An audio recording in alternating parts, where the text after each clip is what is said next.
everyone. Thank you so much for joining us here on Mississippi Live. I'm Emily Leonard.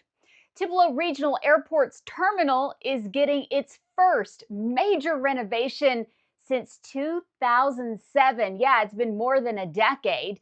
The $2 million project funded by an FAA grant starts next month. And here's what they're going to be changing: a wider check-in area, a bigger post-security seating space, and guess what? Extra bathrooms. Airport's director, Brandon Pinnell, says construction should take about 6 months and there should not be any interruption to your flights or to the service. Do you own land in Tupelo or Lee County? The Northeast Mississippi Habitat for Humanity, they need you. The nonprofit helps families build safe, decent, and affordable homes.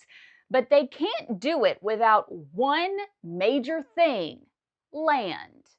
So we are putting a call out to Tupelo and Lee County, and what we're looking for is just land that's available. And we know right now the housing market is at an extreme high. We know that land is hard to come by. And so what we're looking for is just buildable land. We are not asking for it just to be donated, which would be fantastic. But the biggest thing is that we are looking to acquire land, whether that's through purchase or whether that's through donation. And so if you are out there and you want to give back for affordable housing here to make this community better, to make Lee County better, then please see us. Buildable land, that's the key. And that is my good friend BJ Kent. He is with Northeast Mississippi Habitat for Humanity.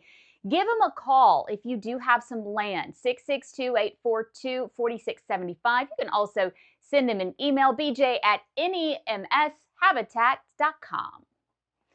A couple new police chiefs have been named this week in our area. We're going to start in Winona. Tuesday night, the Winona Board of Aldermen unanimously hiring Jody Wyndham as the next police chief for the city. Current interim chief Johnny Hargrove is going to stay on as an advisor. And then over in Batesville, veteran Panola County lawman Barry Thompson, he's going to replace Chief Dennis Darby, who is retiring from his position. A big congratulations to both gentlemen.